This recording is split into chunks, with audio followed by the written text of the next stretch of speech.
Friends आज Vivansh sofa पर चढ़ता शीखी गयो छे। हूँ तमने बताईश वीडियो में तमे देखजो विवांश केवी रीते सोफा पर चढ़े छे। जो देखा छे कोशिश करे छे सोफा पर चढ़वानी पण चढ़ी शकतो नथी कारण के तकियानी किनारी पर हतो। तो फ्रेंड जो हवे मारा पप्पा वच्चे मूके छे तो जो हवे सीधो सोफा पर चढ़ी जशे ए हूँ तमने बताईश, तमे देखजो। हेलो फ्रेंड, जय श्री कृष्ण। फ्रेंड आज छे ने ऋत्वी कार्तिक महीना गोळणी बेसाडवानी छे। तो एमां शुं होय छे हुं तमने ऋत्वी कहूं छुं, बे शब्द बोले तमे सांभळजो। ऋत्वी आपणे छे ने गोळणी बेसाडवानी छे। આપણે કરથારની કાર્તક મહિનામાં ગોળણી બેસાડે ને એની ગોળણી બેસાડવાની છે। એ ગોળણીમાં આપણે શું કરવાનું છે? જમવામાં શું હોય છે? એ ગોળણીમાં આપણે જમવામાં મરચા હોય, લાવસી હોય અને ખીચડી હોય। જો ઋત્વી મરચા સમારી રહી છે।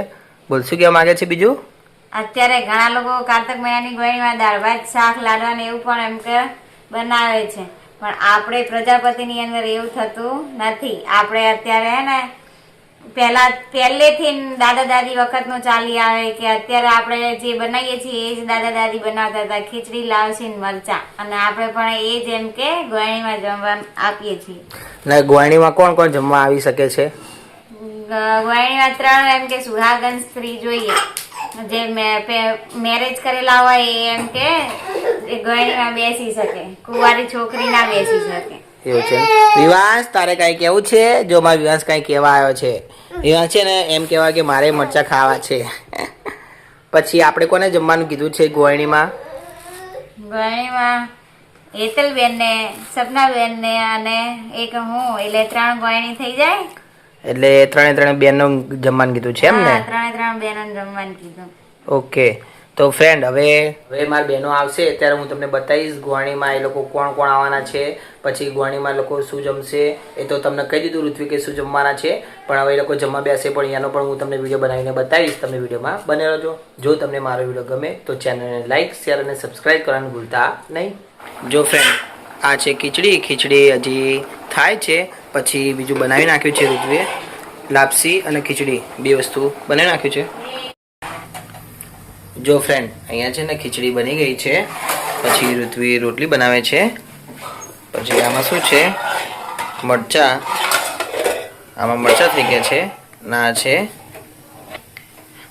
લાપસી બની ગઈ છે, આ બટેકાનું શાક બની ગયું છે। फ्रेंड्स जो एना पछी हूँ ने विवास क्रिकेट रमता था तो जो मार भाणी आई गई है એટલે કે સપના આવી ગઈ હતી, તો જે મારી મોટી બેન આવી નતી તો એમની અમે વેઇટ કરતા હતા। तो હું ને વિવાંશ જો અમે કેવા ક્રિકેટ રમીએ છીએ, જો વિવાંશને છે ને જાતે રમવું બહુ ગમે છે તો હું રમાડું છું। એ છે ને બેટ છોડાઈ નાખે છે ને જાતે રમવાની કોશિશ કરે છે, તો હું એને શીખવાડું છું કે વિવાંશ આ રીતે બેટ પકડાને આ રીતે રમાય છે। તો વિવાંશ તો હજી નાનો છે, 10 મહિનાનો, એટલે એને ખબર પડતી નથી કે કેવી રીતે બેટ પકડાય છે, તો છતાં જો હું એને શીખવાડું છું। અને હું ને વિવાંશ અને મારી ભાણી હતી એ ધ્રુવી, અમે 3 જણા રમતા હતા। જો વિવાંશ તો છે ને આ રીતે બેટ લઈને જતો રહેતો હતો, એને કાંઈ ખબર પડતી નથી કે ક્રિકેટ કેવી રીતે રમાય છે, તો આ રીતે એ બેટ લઈને જતો રહેતો હતો। તો હું વિવાંશને કહેતો હતો કે વિવાંશ આ રીતે બેટ પકડાય છે, તો એ પકડવાની કોશિશ કરતો હતો પણ એના હાથમાં આવતો ન હતો। તો જો વિવાંશને છે ને આ રીતે બેટ લઈને જવું બહુ જ ગમે છે। જો દેખાય છે વિવાંશ કેટલો ખુશ થઈ ગયો છે। ફ્રેન્ડ તમને મારો વિડીયો ગમ્યો હોય તો ચેનલને લાઇક, શેર અને સબસ્ક્રાઈબ કરવાનું ભૂલતા નહીં। ફ્રેન્ડ જો અમારી બેન આવી ગઈ છે સપના, જે આની ભાણી હતી ને એ આવી ગઈ છે, મીનાક્ષી પણ આવી ગઈ છે, પછી સપનાની જે મોટી ભાણી છે મુસ્કાન એ પણ આવી ગઈ હતી। અમે સવારે ગોળણી બેસાડી હતી, સવારે લગભગ 9 કે 9:30 વાગ્યાનું મુહૂર્ત સારું એવું હતું, તો અમે સવારે ગોળણી બેસાડી હતી। ફ્રેન્ડ જો આ છે મારી સૌથી મોટી બેન હેતલ, એની ભાણી છે, નામ છે અલાવ્યા, તો એ પણ આવી ગઈ હતી। આ મીનાક્ષી છે, જો હેતલ છે ને વિવાંશને રમાડતી હતી। તો જો ગોળણી બેસાડવાની તૈયારી હતી, તો જે વાસણ લાવ્યા હતા તો વિવાંશ છે ને એ વાસણ લઈને રમવા મંડ્યો હતો। જો દેખાય છે એને 2 ગ્લાસ લઈ લીધા હતા અને એ જોરથી ખખડાવતો હતો કારણ કે અવાજ સંભળાય છે ને એના કારણે। તો ફ્રેન્ડ જો અહીંયા ઋત્વીએ ગોળણી બેસાડી દીધી છે, તો મારી બેન અને સપના અને ઋત્વી 3 જણા ગોળણીમાં બેઠા હતા। તો જે દેખાય છે આ બે સૌથી મોટી બેન અને એનાથી નાની બેન છે ને ઋત્વી, 3 જણા ગોળણીમાં બેઠા હતા। જો આટલું વસ્તુ એ લોકોએ ખાધું હતું, દેખાય છે જો હું તમને બતાવું છું, આ છે ને ભગવાનને ચડાવ્યું હતું। તમને ખબર કે આપણે કાનાજીને કે કોઈ બી ભગવાનને ચડાવીએ તો તુલસીનું પત્તું મૂકવું જ પડે છે। તો જો અમે કાનાજીને ચડાવ્યું હતું, આ છે અમારા નાના કાનાજી, તો કાનાજીને અમે આ થાર પણ ચડાવી હતી। દેખાય છે, જોડે પાણી પણ મૂક્યું હતું. ફ્રેન્ડ્સ, વિવાંશ છે ને અંદર હેરાન પરેશાન કરતો હતો ને, તો એને જો અમે બહાર લઈ ગયા હતા. તો જો મારી બે ભાણીઓ હતી, તો એ બંને જણા ક્રિકેટ રમતા હતા. તો વિવાંશ બેઠો બેઠો દેખતો હતો. જો દેખાય છે વિવાંશ કેવો બેઠો બેઠો આ રીતે દેખતો હતો.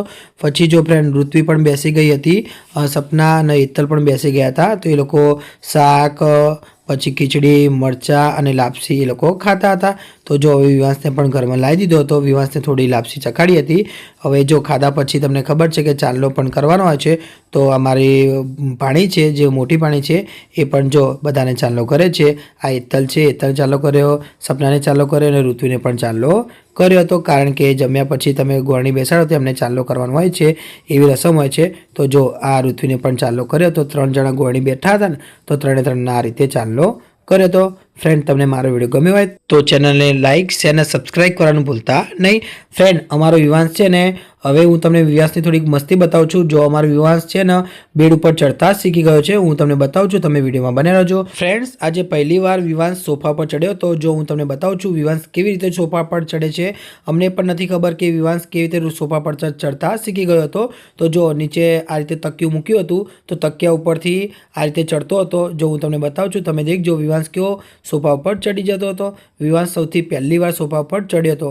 તમને ખબર જ છે કે વિવાંશના ફક્ત 10 જ મહિના થયા છે, તો છતાં જો એ સોફા પર ચડતા શીખી ગયો છે. જો કેવું ધીમો ધીમો પગ ઉપર મૂકે છે, કોશિશ કરે છે, કારણ કે એ રહ્યો છે ને તકિયાની કિનારી પર છે, એના કારણે ચડી શકતો ન હતો. જો હમણાં વચ્ચે લાવે છે ને પછી એ ચડી જશે, એ પણ હું તમને બતાવીશ. તમે દેખજો. જો દેખાય છે વિવાંશ બોટલ પડી છે, બોટલ લેવા માટે તકિયા ઉપર ચડવાની કોશિશ કરે છે, એ પણ હું તમને બતાવીશ. તમે દેખજો. જો વિવાંશ છે ને કોશિશ કરે છે પાછો તકિયા ઉપર ચડવાની, એ આ રીતે ઉપર ચડી જતો હોય છે. જો દેખાય છે બંને બાજુ કોશિશ કરે છે. જો ધીમે ધીમે ચડી ગયો ને, જો કેવો ચડી ગયો. વિવાંશ સૌથી પહેલી વાર આજે અમે દેખ્યું કે આ રીતે ઉપર ચડી જાય છે. જો દેખાય છે શેક ઉપર ચડી ગયો હતો. ફ્રેન્ડ, તમને મારો વિડીયો ગમ્યો હોય તો ચેનલને લાઇક, શેર અને સબસ્ક્રાઈબ કરવાનું ભૂલતા નહીં. હું અહીંયાથી વિડીયો સમાપ્ત કરું છું. જય શ્રી કૃષ્ણ.